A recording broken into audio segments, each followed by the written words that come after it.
안녕하세요. 반갑습니다. 스마트한 사장은 상속을 준비한다. 김연주 세무사입니다. 자, 이번 시간에는요, 가업승계는 어떻게 이루어지는 것일까입니다. 자, 가업승계. 우선 가업승계의 성격에 대해서 한번 알아보도록 하겠습니다. 이 가업승계는요, 이 사업의 동질성을 유지하면서 상속이나 증여를 통해 후계자에게 회사를 넘겨주는 것입니다. 현재 우리나라 기업의 가장 핵심 화두가 되고 있죠. 그것은 이 장수기업을 마련하기 위한 근간을 이루고 있는 것입니다. 자, 친족 내 승계가 있고요. 그리고 친족 외에 승계가 있습니다. 그리고 제3자에게 매각하는 경우가 세 가지로 해서 이 가업승계가 이루어지고 있습니다. 자, 먼저 이 가업승계 프로세스는요, 기업의 현재 상황을 먼저 파악을 해야 됩니다. 자산, 부채, 그리고 기업의 경영 성과도 평가해야 되고요. 자금을 어떤 식으로 조달하고 있는지도 알아보아야 됩니다. 그리고 회사의 가장 중요한 인적 자원이 적절하게 이루어지고 있는지도 보아야 되고, 회사가 경쟁력을 가지고 있는가, 경영상의 리스크는 없는지를 확인해 보셔야 됩니다. 그리고 회사의 그 이해관계자, 주요한 이해관계자들의 그 관계도 형성을 한번 확인을 점검을 하셔야 되고요. 회사의 자치 규정인 그 정관, 그리고 사내 규정도 정비를 하셔야 됩니다. 그리고 창업자의 재산, 가장 중요하죠. 창업자의 재산을 먼저 파악을 해서 예상되는 상속세를 추정을 해야 되고요. 어떤 식으로 우리가 이 상속세에 남아있는 상속인들이 이 재원을 조달할 것인지, 그리고 어떤 식으로 대비를 할 것인지 반드시 확인을 거치셔야 합니다. 자, 이해관계자들의 의견, 그리고 조정, 소통이 필요한데요. 이 이해관계자들은 내부 이해관계자와 외부 이해관계자가 있습니다.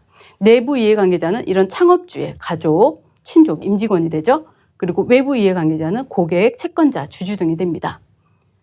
이 장수기업의 근간이 되는 가업승계의 중요성, 이런 필요성을요, 이런 주요 이해관계자들에게 반드시 설명을 하고 소통을 해야 합니다. 만약에 이 창업주, 아주 오랜 관계에 있는 이해관계자들이 만약에 거센 반발을 한다면 어떤 결과가 있을까요? 그것은 이 후계자를 인정받지 못하는 경우도 있고요. 이 형제 간의 갈등과 반목이 생길 수가 있습니다. 따라서 이러한 이유로 해서 기업의 경쟁력이 저하되고 기업 발전에 큰 원동력을 상실하는 경우가 있습니다. 후계자 선정에 있어서 주요한 이해관계자들의 의견과 수렴, 조정이 필요하고요. 또 여기서 중요한 것은 후계자를 조력할 수 있는 임직원이 있는가 하는 것입니다. 이 부분 반드시 확인하셔야 됩니다. 자, 프로세스 3입니다. 그러면 가업승계 유형을 어떤 식으로 결정할 것인가인데요. 먼저 친족 내 가업승계입니다. 이 친족 내 가업승계는 직계 존속이거나 존속인 자녀, 친족을 포함한 가족에게 기업을 승계하는 것인데요. 이 창업주의 경영 철학, 이런 이념을 정신을 개선시킬 수가 있죠. 하지만 중요한 것은 이 승계자가 역량이 부족하다거나 상속인이 2명 이상이다. 이런 때는 재산 분쟁의 요인이 되기 때문에 기업을 무너뜨릴 수 있는 그런 이유가 또 되기도 합니다. 그 외에 친족 외에 외부 전문 경영인, 경영 전문성은 확보되지만 얼만큼 진정성을 가지고 책임 경영을 해 나가는가, 그런 부분이 중요하고요. M&A 등 기업 매각, 실질적인 이런 오너 교체로 인해서 혼선이 빚어지게 됩니다. 회사 내부에 혼란을 야기하기 때문에 이 가업승계 유형 잘 선택하셔야 됩니다. 자, 네 번째로는요, 이 후계자의 선정과 교육입니다. 이런 주요한 이해관계자들의 의견이 수렴되고 조정이 반영되고 나면요, 이런 가족, 친족, 제3자의 후계자 후보를 파악을 해서 창업자와 후계자 이 승계 의사결정을 반드시 확인을 해야 됩니다. 그리고 난 뒤에는 이 후계자의 능력과 적성이 어느 정도 되는지 그 역량을 체크하셔야죠. 자, 후보자의 통솔력이라든지 이런 다양한 조직의 수장이 될 수 있는지 여부를 반드시 확인을 해야 됩니다.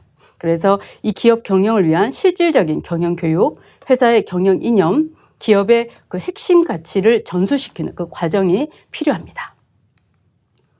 자, 그러면 마지막 5번째인데요. 이 경영권과 소유권이 이제 이전되기 시작합니다.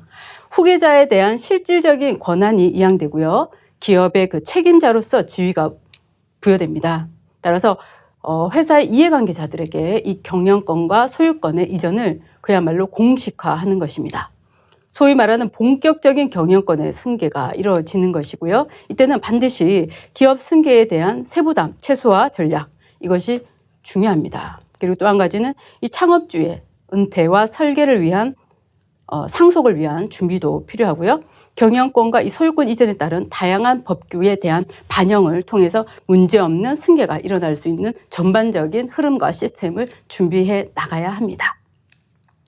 자, 가업승계 프로세스입니다. 기업이 현재 상황을 파악해야 되고요. 그리고 기업의 유형을 결정해야 되고요. 이해관계자 의견을 수렴하고 조정해야 됩니다. 그리고 후계자 선정 및 교육, 경영권과 소유권의 이전, 이러한 단계를 통해서 가업승계가 이루어지고 있습니다. 자, 지금까지 가업승계는 어떻게 이루어지는가, 가업승계 프로세스에 대해서 한번 알아보았습니다.